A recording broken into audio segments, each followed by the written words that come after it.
Good morning, packaging industry. How are you? Today is Monday, January 27th, and friends, I am here all alone.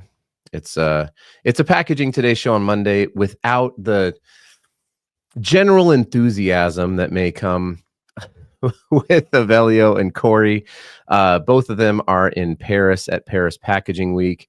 I am in West Jordan, Utah, in my basement, which is fantastic, actually. To be totally, I mean, they're having a blast out in Paris, I'm sure, meeting a bunch of cool people. I'm hoping that they can jump on one of these days. But today is our 30-minute episode.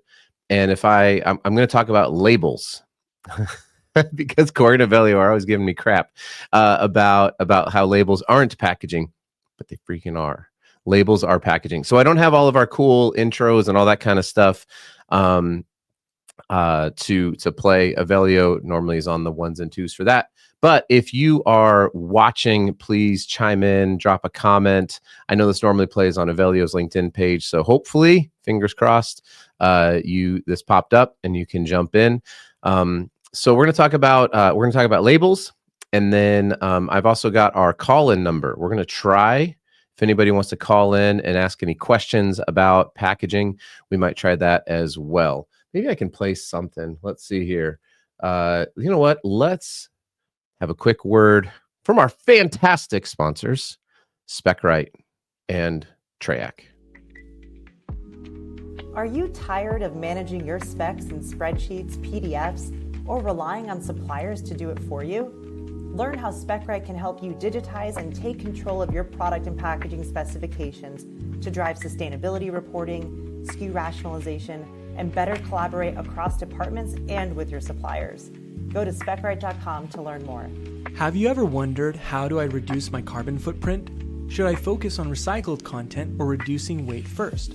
Which design strategies are the most effective for my products? Trayac offers multiple solutions for lifecycle assessment, goals management, reporting, EPR fees, and more. Visit Trayac.com to connect with our team and register for a free 10-day trial of EcoImpact Compass to get started today.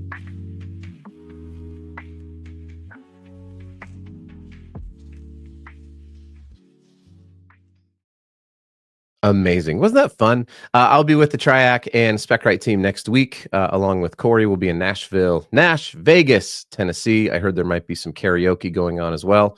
So if you're going to be there, let's connect up.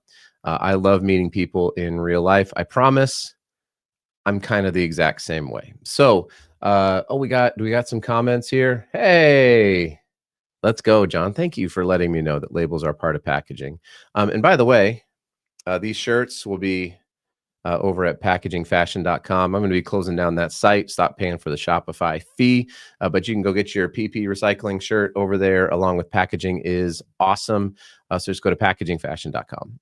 Thanks for finding the show today, John. Okay, so I've got a couple of label examples sitting here in front of me, and I want to talk about why they're good and why they're actually really bad and harmful. Not the labels themselves, like the design or anything like that. I'm not much of a graphic designer, but things that a lot of people don't know about labels. I've spent the last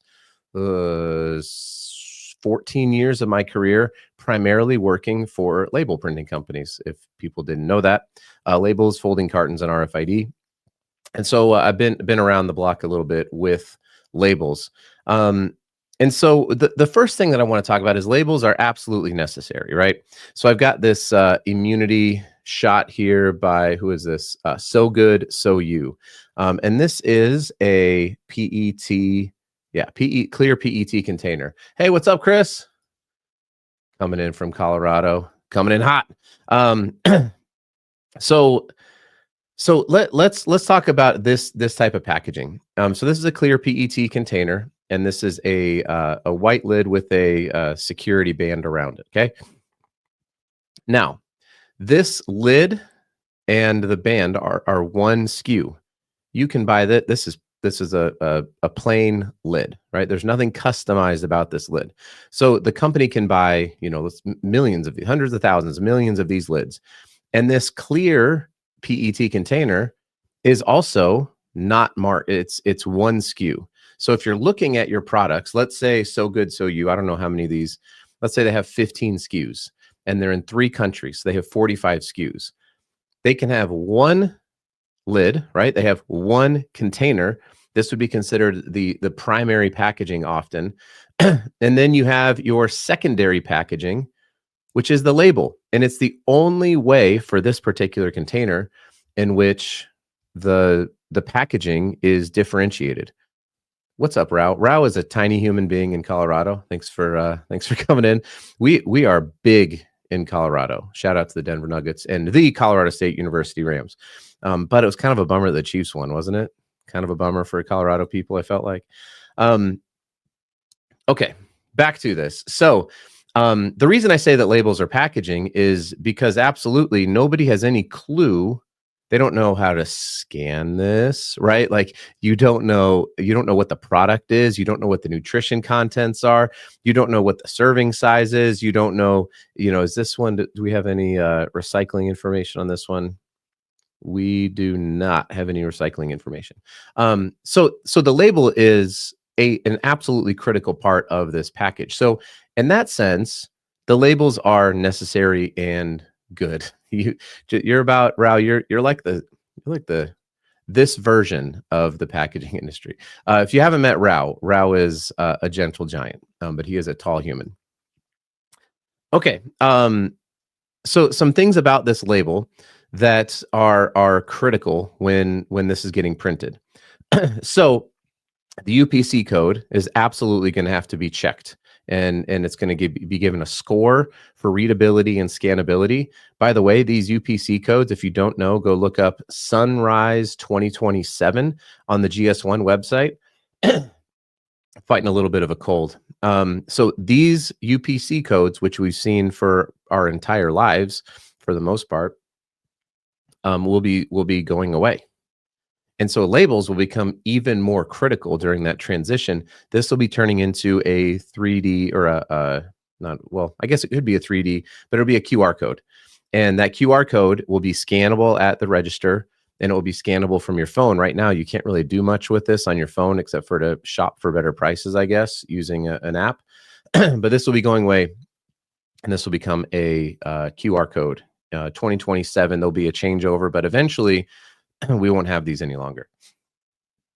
So this white on this clear label has to be laid down pretty well, right? Like you have to be able to read and scan this. So there's a critical part of the label to be able to check out. There's nothing more frustrating, when the person's sitting there and they're trying to get the scanning gun and it's usually it's on flexible packaging or it's on like a Cadbury. Have you ever watched a Cadbury egg try to get scanned? The foil wrap around the egg always, I don't even know how it's still legal. Like they hate it at the checkout. It should almost be required to be put into a folding carton, but that's neither here nor there.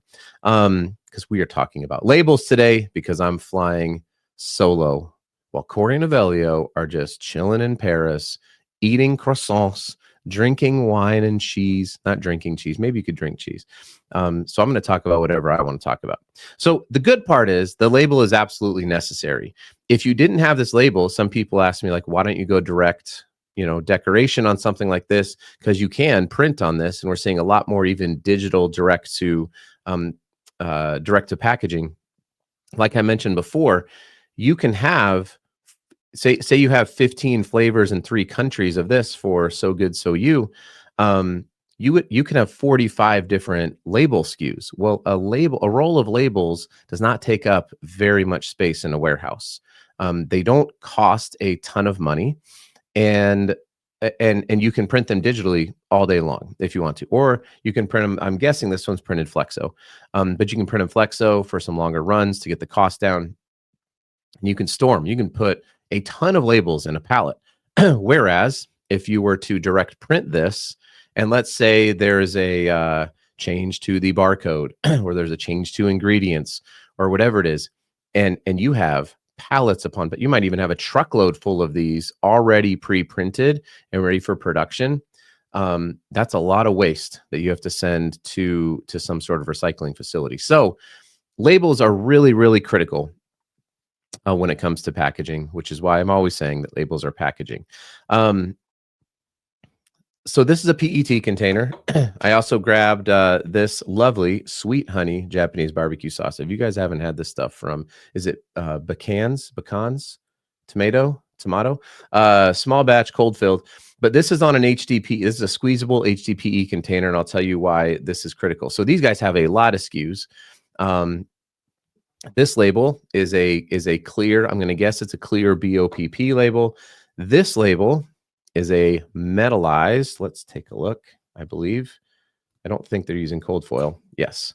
So this is a metallic BOPP that's going on this HDPE container. So things to consider when you're looking at labeling a container, you want to know the surface temp. So how is this filled? This one is cold filled with small batch. So because you want to dial in the adhesive, you can see on this one I grabbed, I don't know if you can tell this or not, maybe, but the adhesive is kind of bubbling off. Maybe there you can see it. They're having some issues with the adhesive on that one. So you want to know the surface temp so that you can dial in the right adhesive on this. And then for this one, you can see they have the metallic going through there. So this is a white that they're laying down. This is one white plate, and then it reverses out to the silver where they would lay down a yellow tint to tint the silver to get this gold color. It's a difficult thing to print and then to keep registered. And then over top of the white, they've got the black plate and maybe even a second plate down here. This would be like a pretty simple way to maybe save a little bit of oh no, you know what they're doing? It's white, and then this is actually not a white background here. This is like a tan background that they're doing. So they have another plate going over the top of that. Anyway, but the point is that this is a different container. So the same kind of thing, right? This flip top cap, there's an induction seal on the inside of this thing as well. These are all things that you can buy a lot of because you're probably going to keep the same cap. You're probably going to keep the same induction seal. You're going to keep the same bottle, but this label is going to be the thing that's going to change. Here's what's bad. Okay, I'm going to tell you what's bad about labels. You're like, are we going to talk about labels for half an hour? Maybe we will. All right, and you can deal with it, or just leave and stop listening. What is bad about these? And this is something that unfortunately label manufacturers are not very well educated on, or at least they don't share this information. And it drives me crazy. This is probably a bad example, but I got another example that I'll share with you. So on this container, this HDPE container, HDPE recycling is much more forgiving than PET recycling. So this label is likely, I mean, I don't have all the specs on it, but is likely not contaminating the recycling stream for HDPE. Because of that stream, this label will come off. It is a significantly more forgiving process with labels and adhesives. So there's a lot of capable labels and adhesive combinations that are going to assist or be not assist, but they will be non-invasive in the recycling stream. So HDPE has a lot of labels that can work with it. PET, grabbed this guy here. These containers do not have a lot of options. All right.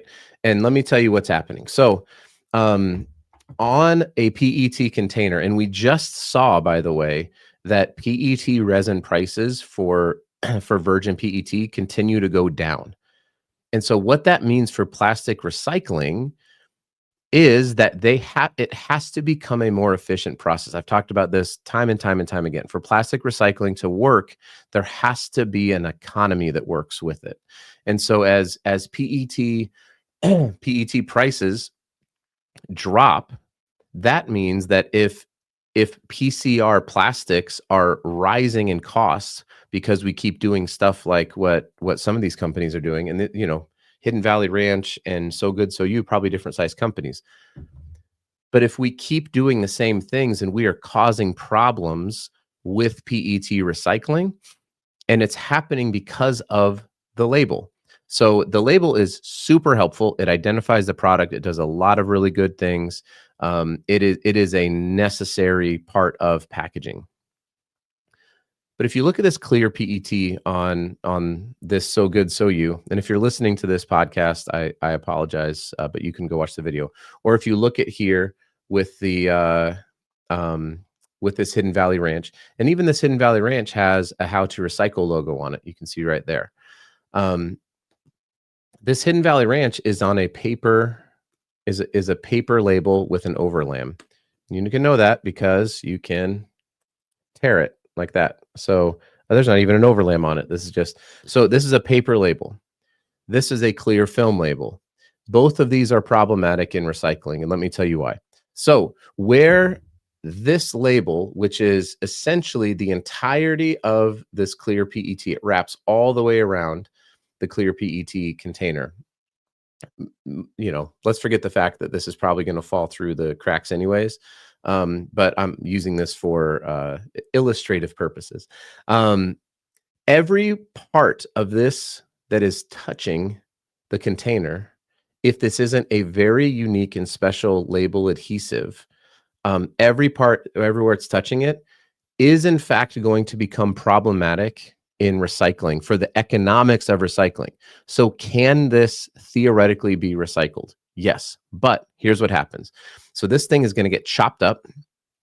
This PET container is going to get chopped up, and it's going to go through a bath. And in that bath is meant to take off the label, and the inks and all that kind of stuff, and get a clear, clean flake of material in order to be recycled. Well, the adhesive, if it's not the right adhesive, will stay connected in this caustic bath. Stays connected to the surface, which is undetectable when you're actually going through the recycling thing. So, and it's going to go through this screen, which is going to sift out all of the particulates, and only the flakes are going to go through. Now, when these flakes go to be, there's going to be a high heat pressure that will be applied to them. This adhesive bakes in to the clear PET. And if you go to Plastics News, or if you look at resin prices for recycled PET, what you'll notice is that clear, clean PET is about 40 to 60% more than contaminated or various shades or colors of recycled PET, because brands who, if you're this company and you want to buy recycled PC, if you want to buy PCR PET and you're So Good So You want it to be clear. Well, you can only get clear PET when it's recycled PET. So in fact, if this is not a unique, and there's various different label companies that make this material, but if there is not a unique adhesive that's on this material, this thing ain't getting recycled. And so this is just going to go straight to a landfill. Same thing with this Hidden Valley Ranch. Now, this isn't wrapped all the way around, but you can see there's a pretty good amount of surface area that is covered. And this is a semi-gloss paper label. This thing has no shot. This has I know for a fact, this has the wrong adhesive on it. So less expensive label, but everywhere that this label is touching this plastic bottle is essentially non-recyclable. I mean, it can, again, in theory, get recycled, but it's basically non-recyclable because of the value. So if resin prices are dropping for clear PET, virgin PET, and recycling of clear PET is becoming more difficult and more expensive, it's going to be hard for us to hit all of our goals because the unit economics don't make any sense. Austria, well then, g'day, mate. No, I'm just kidding. Hey, thanks for. I know where Austria is. I've been to the salt mines in. I want to say is it outside? No, I don't remember where it was. It was 15. It was almost 30 years ago. Thanks for joining in, hearing me ramble about labels. So that's kind of the good and the bad of labels when it comes to especially recycling. Now, there's all sorts of things when it comes to label application. How does it go on? How do you keep the the wrinkles from going on a label, especially on something that's a really tight cylinder wrap like this one from So Good So You. Sometimes these things will have, they'll be injected from a mold and there'll be silicone left on the outside of these containers. And there's silicone on a label liner, so that can become a problem. There's a lot of things that go into putting a label onto a bottle. It's not that simple, but it is critically important. And the last thing I want to talk about, because labels and shrink sleeves often get a bit not really confused, but it's the same sort of idea, right? So so this shrink sleeve, which Body Armor I think does a phenomenal job with their shrink sleeve. And this may even have, yeah, so we've got a please recycle down here. So the same positive things, and even more so than a label, right? Like you can cover this entire thing with a shrink sleeve. That's good. We've already got a QR code on here. That's going to become the primary thing going forward. This is a clear PET container. The shrink sleeve is likely to come off in that bath because it's not, if there's not an adhesive on the inside of this. Sometimes there is a heat activated adhesive on the inside. But shrink sleeves, and I don't know if this one is one or not, shrink sleeves can cause a problem because of how they are read and scanned when they go down the recycling line. And so these can be sorted incorrectly depending on the type of material that the shrink sleeve is. Now, there have been tremendous strides because shrink sleeves are wildly popular. There have been a lot of strides in the materials of shrink sleeves to make sure that when they are scanned through an IR reader or when they're sorted, that they're still able to go through recycling. But understand this, all of this film is not, this ain't getting recycled. So this is all going to go to waste. It's not going to be part of the recycling stream. It's going to break free from it and it's going to be sorted out to a landfill. So, it's a decision for people to make. Good question, Hugh. Does it have a zipper for removal?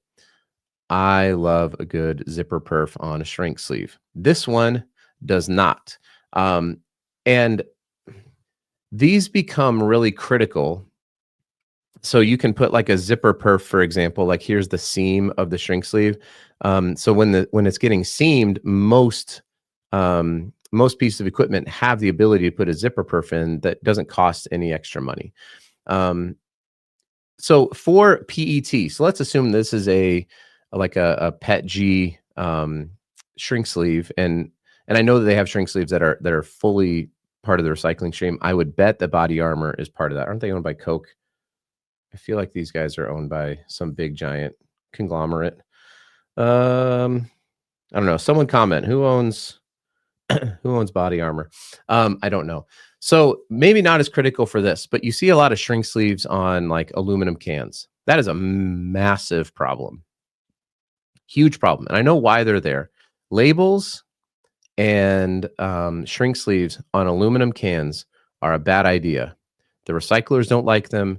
They get sorted out oftentimes as plastic. And so you have aluminum mixing with plastic. That's bad. If it gets sorted into the aluminum, it causes problems. The plastic gets ground up in the gears, can cause it's caused fires in some of these places. And the reason why these things exist is because there was a time, I think it's kind of come down a little bit. Thank you, Frank. Coca-Cola, of course. Well, I didn't know that wasn't of course.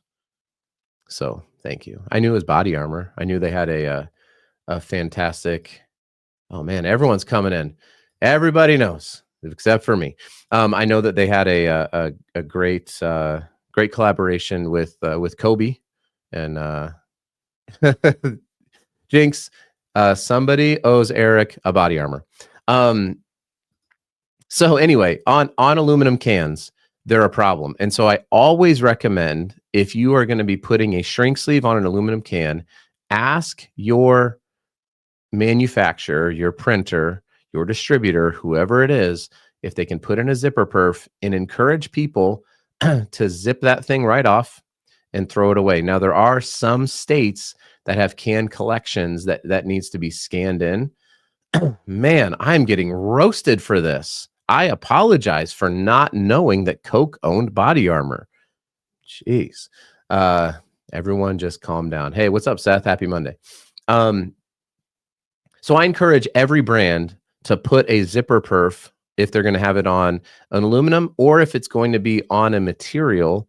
So say it's HDPE, it's an HDPE bottle, or if it's a material that you know is going to be difficult in recycling, it's always a good idea to tear these things off and throw them in the trash. It's where they're going to end up anyways. But rinse it, put the cap back on, tear off the shrink sleeve, put it in. That's going to be the best. Remember when, Chris, do you remember when Avelio, she says Packaging Today show needs a quiz show episode. Avelio had his talk show, his quiz show, and he did one episode. I think we need to get him to bring it back.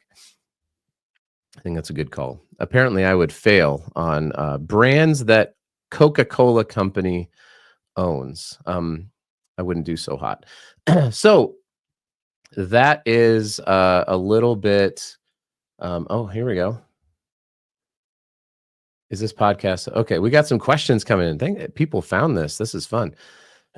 Sorry, my cold is killing me. Karina Brett says any label needs to be easily mechanically separated by the final user. And if the final user does not do it, at least in the manual separations, it can be done by the processors, which many times use first manual work. Yeah, there are ways in which it can be done. But if I'm a brand, right, and Karina brings up a great point, but if I'm a brand, or if I am a manufacturer, a printer of labels or shrink sleeves, I want to make it as easy as possible. I don't want it to be the problem. And by the way, if the Oregon law continues the way that it's going, this label for well, hey, who owns this company? Hot Shots. I think they're independently owned. Are they? Are they independently owned? If you are Backends, I hope I'm saying that right. This label is going to cost you, I think it's 43 cents per pound on their EPR fee. So you want to make sure that you are using the right label material, and that that it's the right size, because that's an expensive label when you start talking about using a film label versus a paper label. What's interesting is if they switch people to paper labels, and then the paper label's only at 8 cents a pound, but it's hurting recycling, that could be a little bit counterintuitive. LinkedIn user says, is this podcast hosted on LinkedIn only? It's on my YouTube channel. It's usually on Avelio's YouTube channel. And then we have a podcast that's called Packaging Today, and you can go find that on Apple and Spotify and all the podcast places. Hugh tells me that it is independently owned. All right. Shout out to the independents. It's good to know. Seth Ottinger asks, what about the aluminum cans that are digitally printed? I'm unsure market share, but how does that affect recyclability? Great question, Seth. The digital printed cans are fantastic for recycling. They're growing in popularity. There are still a few issues with digital printing, and it's an inkjet process that goes on directly onto the cans. The issue is, number one, speed. So throughput is a big deal. You can slap labels on, you can put shrink sleeves on at a very quick pace, and slowly printing a can, it just takes a little bit more time. So for smaller volume, companies that aren't doing it, could be a really awesome solution.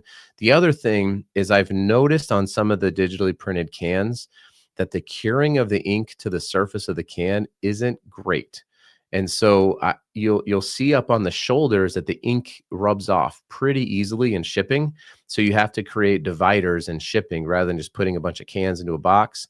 You have to have, they should be divided so that the ink doesn't rub against itself and come off. I'm sure that there are people who are working on that. But again, it's just like anything, you guys. There is right now, the only perfect solution to packaging is to stop using it. I mean, that's really it. Any type of packaging. I've said this before. I'll say it again. There's probably something that's really good, and there's probably something that's really bad. There is nothing, and I mean this, there is no perfect solution for packaging that's gonna take care of every single thing that our heart desires, right? The minute that we make packaging, we create waste. But it's necessary, just like the label is necessary. Your corrugated box is necessary. Your void fill is necessary. Whatever your stretch film, your shrink wrap, like whatever it is, there is a necessity or there is a desire for that product. So you're not wrong for making it, but just be willing to admit and understand that it's all a bit problematic, and some of it a little bit more than others, right? And we could go into all the, all the stuff about plastics getting in the water and all this kind of stuff. But absolutely, Karina, you put it best. And I'm going to be going through this week. There, I saw an article on 5 trends for 2025 in packaging, and one of them is in fact this, that a reduction in packaging is and reducing size and reducing the amount of packaging is going to become critically important when we look at the sustainability scores going forward. Even looking at freight is going to be moving to volume based rather than weight based. And so we're going to see a lot of people going towards like the Amazon curbside recyclable paper mailers and things like that to reduce the amount of packaging that's used. So totally agree. If you can find a place, like there's a grocery store here in Salt Lake that has no packaging, it's weird for me to say, like, I love it, but I think it's a great idea, though it's tough to scale. It really is. Last question here. We made a 30-minute episode talking about labels. Thank you guys for dealing with me. Is the adhesive a key part of the solution? 100%. Adhesives are a massive part of not just the labeling, right? So not just like, can the thing stick on the bottle or onto the surface? That's like problem one that needs to be solved. It's, can it stay for the entirety of the supply chain? How are you going to be selling it? What is the life? What is the does it need to be removed? Some people like to have a removable adhesive because they like to be able to take it on and off the bottle if they need to do some reworks or whatever it is. So there's permanent adhesives. There are all temperature adhesives. There are freezer adhesives. There are adhesives for, tight cylinders. And then when you look at the recycling, that's where the adhesives become potentially a problem. So you solve all of these problems on the front end with the adhesive, and then you realize, uh-oh, I've created essentially a non-recyclable container. And the thing is, the label salesperson is likely not going to tell you that. And that's not because they're bad people. It's because sometimes they just don't know, or it's like the amount of testing that had to go into that. You have to redo all of that. It's tough. So dual path, an adhesive that is going to work with recycling, specifically with PET. HDP, like I said, has a lot more forgiving things, but contact, Avery or MacTac or whoever it is. And they will give you suggestions on adhesive combinations to use. I guess we got some more questions. Let's just hang out. Avelio's not here to tell me to hang up. 1 component or 2 component adhesives are being used. Solvent free. So there are, I think there's like 100 different adhesives or more that can be used for applications. And so if you get annoyed trying to buy labels, number one, it's because the label industry is still stuck. We haven't really evolved into, transparent pricing and things like that. But it also is a bit of a complex, even something like putting a thermal label, a shipping label onto a corrugated box does require a fair amount of testing. Now, a lot of that is already readily known, but you can see sometimes you'll get something, the label's already peeling off. Well, imagine if that label falls off the box during shipment, that thing's getting lost. And that is lost revenue for the brand, for the e-commerce. Like, nobody benefits when that label comes off that shipping box.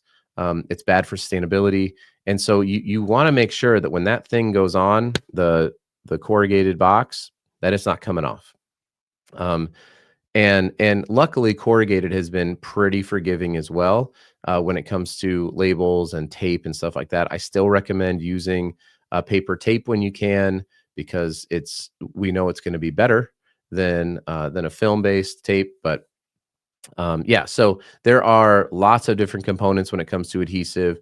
There's there's acrylics, there's hot melt adhesive. There's all sorts of adhesives, and usually the people making the raw materials, like I said, Green Bay Packaging, UPM, MacTac, Flexcon, Avery, Fason, all these companies. When you can bring them as much information, then they can usually help you. Would chemical recycling help any of this? Absolutely. I'm not anti-chemical recycling, Eric. I think that there's a lot of benefits to chemical recycling in conjunction with mechanical recycling. So I've been following the Consortium for Waste Circularity for a while. I really like what they're trying to do. What I don't like is when recycling people say like, no, that's not as good as ours. It's like, well, we kind of sort of need all of it when it comes to solving the waste problem, because at the end of the day, we are going to continue to use plastic. It's we we're not going to legislate our way out of using plastic in this case, or flexible packaging. I can't imagine what's going to happen in California if the flexible packaging ban goes through on Senate Bill 54. So we're going to need chemical recycling for flexible packaging, for certain plastics, for shrink sleeves that are going on to films.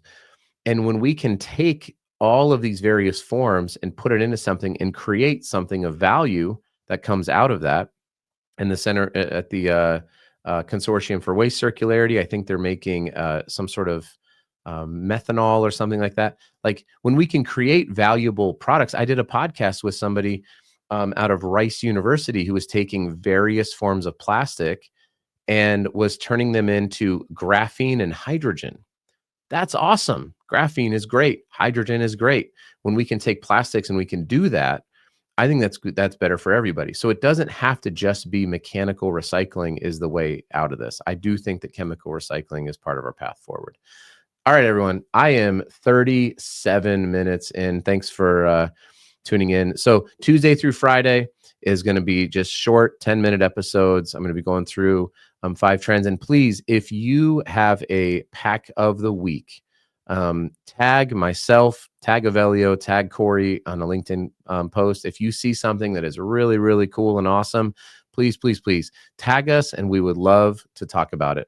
Appreciate everyone for jumping in here on Monday, the last Monday of January 2025. The first month is almost done. I'll be in Nashville next week. Corey and Avelio are at Paris Packaging Week. So if you're there, go see them, give them a big, giant hug, and maybe even a little slap on the face, just for making all of you listen to me ramble on about labels and recycling. But I really do enjoy doing all of that. So thanks everybody. I appreciate it. The stream is going to end pretty abruptly because I don't have any of the stuff that Avelio used. So hey, thanks Chris. Appreciate you. See you.